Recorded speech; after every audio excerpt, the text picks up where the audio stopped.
Hi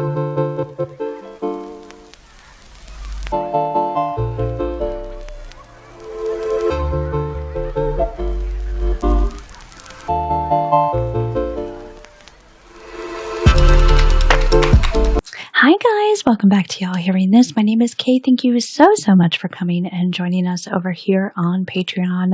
I'm excited. I've been doing lore videos every Tuesday, and today we're going to do some for GOT7. So when I originally watched some videos over on YouTube, you guys told me about the Flight trilogy. So we're going to watch a video on that, and then we're going to go back to my old favorite bookish theories for another one on Not by the Moon, which I don't think is part of that. So yeah, I'm excited.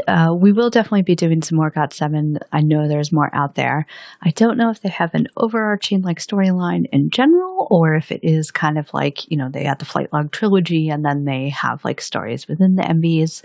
But yeah, I'm excited to learn more. I really want to know more about them, and I've been doing their member solo reactions on Thursdays, so over on YouTube, so I'm excited about that too. But anyway, without any further ado, let's check out the GOT7 Flight Log trilogy. Explanation.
I think I need to go back and rewatch these videos too. I can't remember if I've watched them all.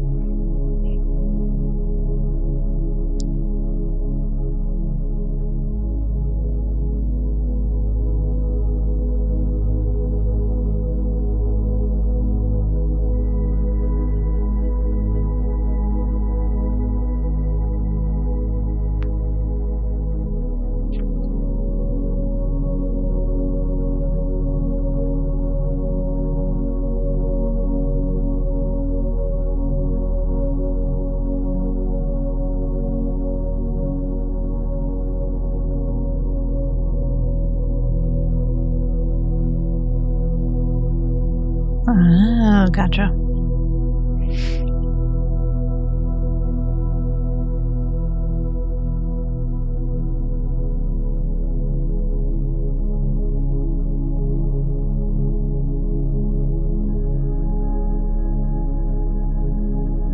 So a little bit like Lost-ish, maybe.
Oh, that's so sad.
I can't even imagine being like the only survivor in a car crash with all of your like super good friends.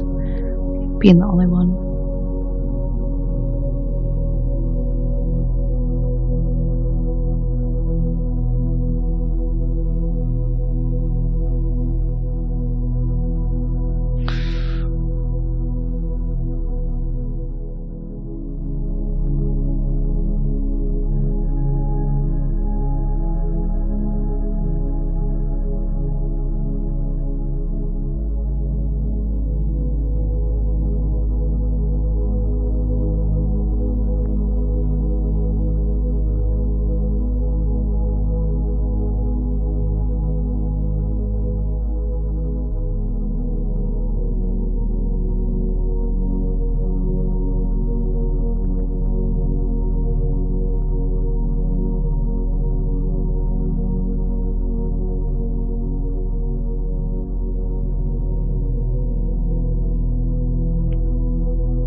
Ugh, heartbreaking.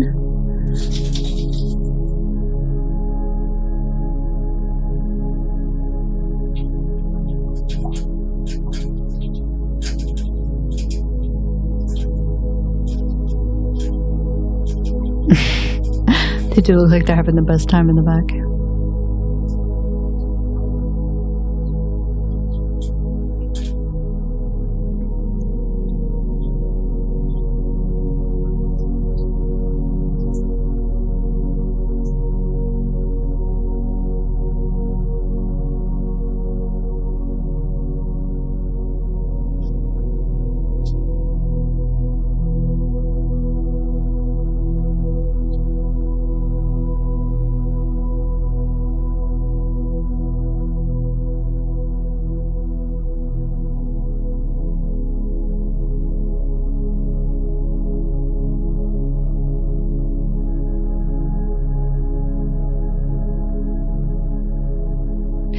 Why are so many of these stories so sad?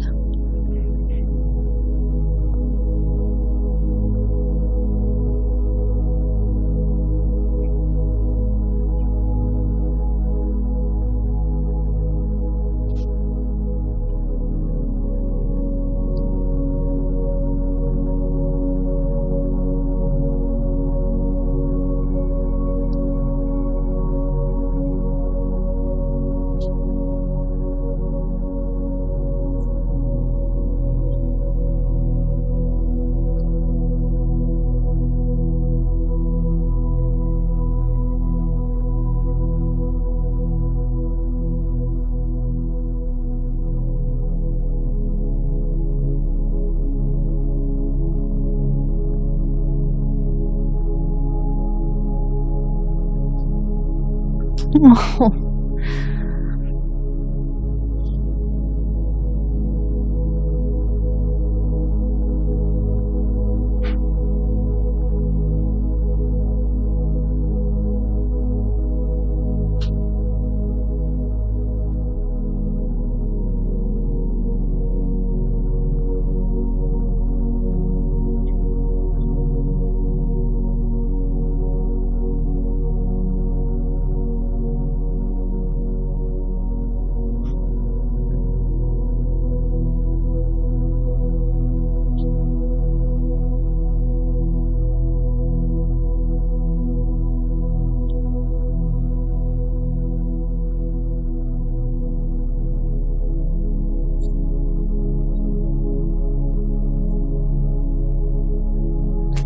Oh.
This is seriously such a sad story.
Hmm.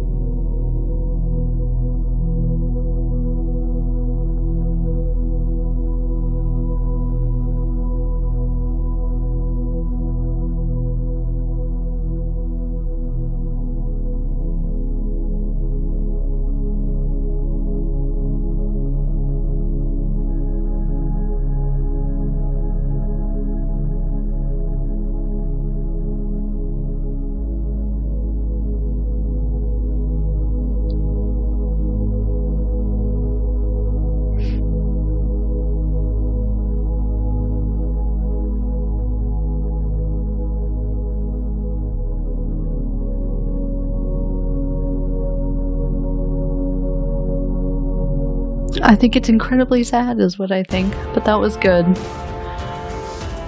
That was really good. I think I want to go back and rewatch all of them all together. And I don't know. I know we've done Turbulence and Heart Carry, but I don't know that I've done the first one. I'll have to go back and look. But yeah, I think that would be a cool video, watching all three of them and kind of, now that I've seen that, putting pieces together. So, all right, let's go. So, Not by the Moon. Hello and welcome back to Bookish Theories. In today's video I would like to talk about GOT7's Not by the Moon, focusing on a little breakdown and analysis of both the lyrics and the music video. Not by the Moon is a song whose concept was inspired by William Shakespeare's Romeo and Juliet, a tragedy in 5 acts about the fate of two star-crossed lovers belonging to feuding families that eventually reunite when the two meet their untimely death. Both the lyrics and the music video have quite a lot to unpack here. But in order to understand how the boys dealt with the concept, the first thing that we need to do is to take a look at the title itself, because that alone is very telling. You see, Not by the Moon is a direct reference to the second scene of Act 2 of Romeo and Juliet, when Romeo swears his love for Juliet by the moon and she urges him not to do so because the moon is inconstant and changes every month. This is maybe one of the most famous moments of the tragedy, not only because these lines take place during the famous balcony scene that made this play so recognizable, but also because this is the moment when the two lovers promise to exchange their vows the next day. When it comes to the overall plot, we can say that this is a point of no return. Right now, Romeo and Juliet just met and they are confessing their love for each other. But this relationship is already doomed because by choosing their love over their loyalty for their respective families, the two of them are setting a series of events in motion that now once I really want to watch that movie. Never be undone. In the play, the contrast between their love and the deadly consequences of their love is conveyed through the contrast between light and darkness, with the imagery associated with birds, and through Shakespeare's use of the concept of time. And this is important because GOT7 uses the exact same elements in their music video. At the beginning, the video opens with a shot of a tent in the desert and the boys standing inside of it with a balcony in the background. Right off the bat, this is very telling because the scene here is introducing us to the idea that what we are about to see is a work of fiction. Much like what we saw in the teasers and the trailer, the boys are preparing to go on stage and they are wearing their masks to play the characters of the tragedy. It's like a framed narrative, if you will, whose goal is to show us that the boys are not themselves anymore, but the protagonist of the play that is about to unfold. Like Shakespeare himself said, one man in his time plays many parts. And the video shows us this by depicting the boys playing different characters as the story progresses. On a general level, we can say that depending on the scene, the boys play either the role of Romeo or the role of Juliet. But as we'll see in a second, some of the scenes also reference other characters of the tragedy. And this is because, as the lyrics show us, the entire comeback is a complete adaptation of the play. At the beginning, the song opens with Jin Yang really cool, saying that his loved one is spreading inside of him as their voice warms him in the darkness. Now, at this point, we are about 3 lines in and there are already a million references to the original tragedy. Because if on the one hand, the video shows us that Jin Yang is playing the role of Juliet, on the other, the lyrics recall the lines of Romeo in the second scene of Act 2. At this moment, Juliet is still in her room, and while Romeo is looking at her window, he not only compares her to the sun, but to a bright angel whose voice descends upon the mortals in the glorious night. Now this is important because these lines alone already introduce us to the idea that their love is able to bring light in the darkness of their life. Romeo and Juliet here find solace and warmth in each other, but even if this love fills the emptiness that they feel, there are already some clues that foreshadow that this passion will also be their downfall.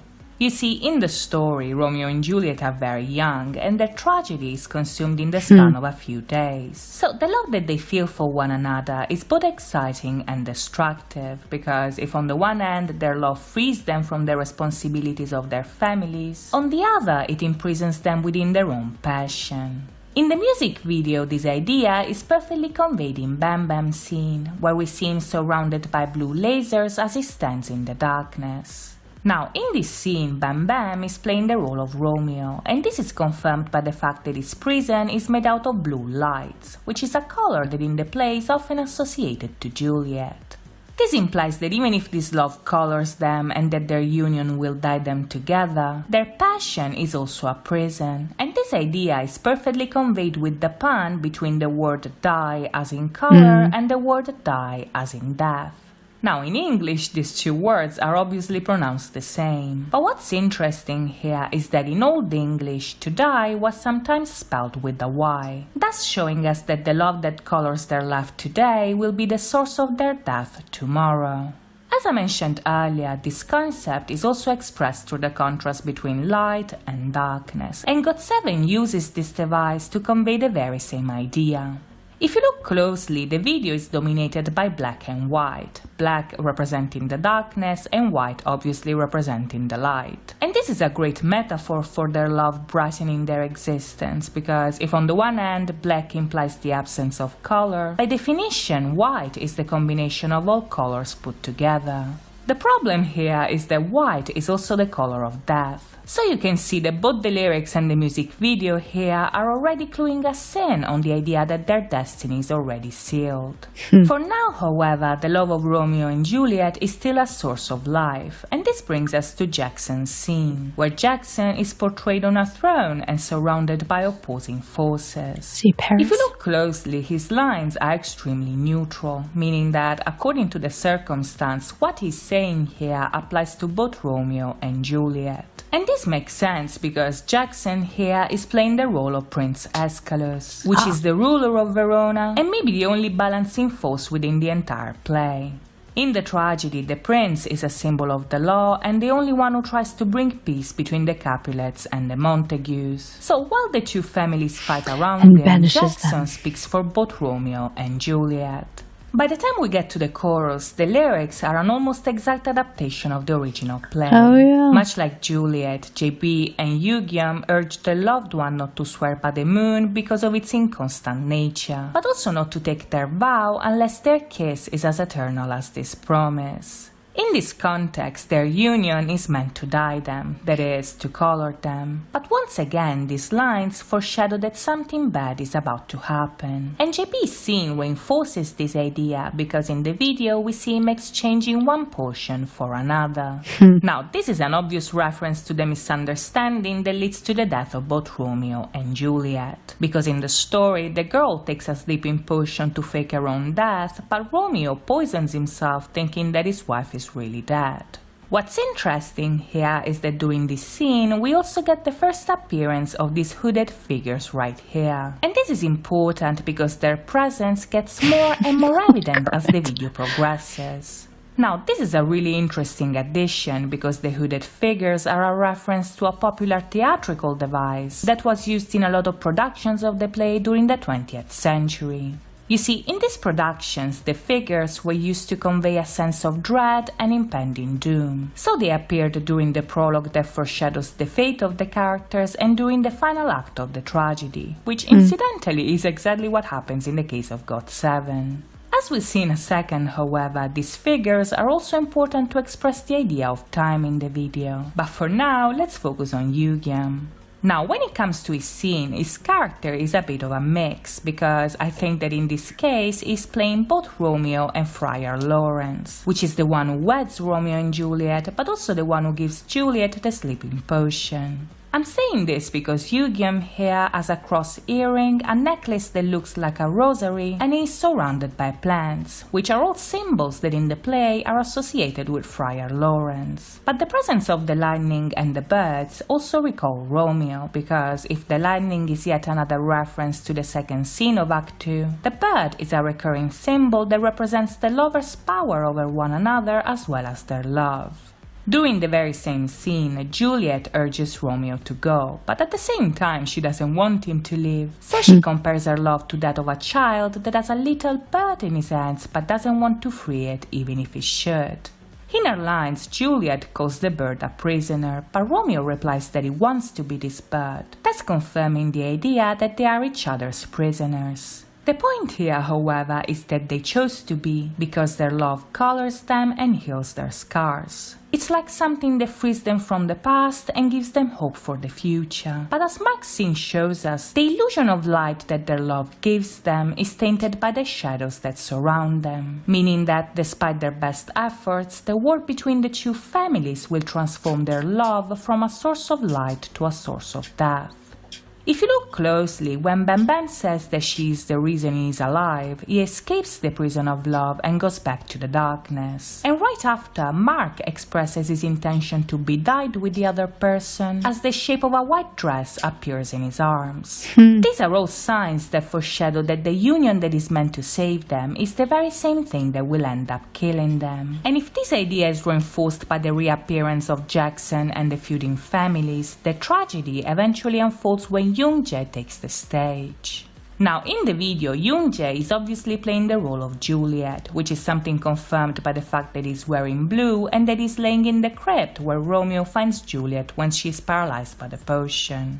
Like the original play, the scene shows us that Young-jae is still alive, but at this point it's already too late because, as we see him standing up, Yu-gi-Oh professes that they will be together forever and JB eventually takes the poison. At this moment, all the members approach the stage and the hooded figures surround an open casket. The gesture of the central figure here suggests that the time of Romeo and Juliet has come to an end. And sure enough, when Yu-gi-Oh frees the bird, the moon is destroyed and the illusion of love is destroyed with it. As the boys dance and their surroundings fall apart, we see a shot of a clock signaling 1:16. And this is important because 1:16 is also the date of GOT7's debut, which shows us that the tragedy has unfolded, the play is finished, and they are back playing GOT7.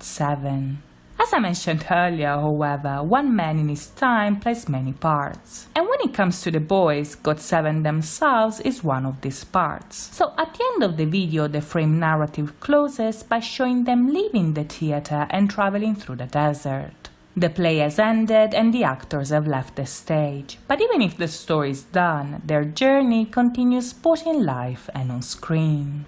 So that's it from me today. I hope that was cool. I really love these, bookish theories in general.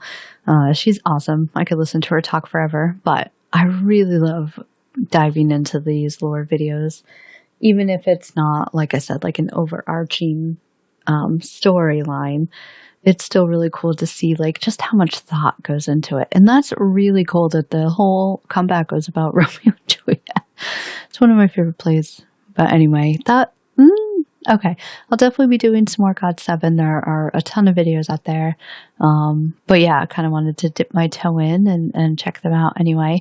Leave me any suggestions for other ones to check out. But yeah, I think I will. I'll try and work the Flight Log trilogy somewhere into my YouTube schedule, just to kind of rewatch some. But anyway. Thank you guys so much, as always, for coming and checking me out on Patreon. It truly means the world to me that you support me in this way. So thank you. Love you guys. I'll see you next time. Bye.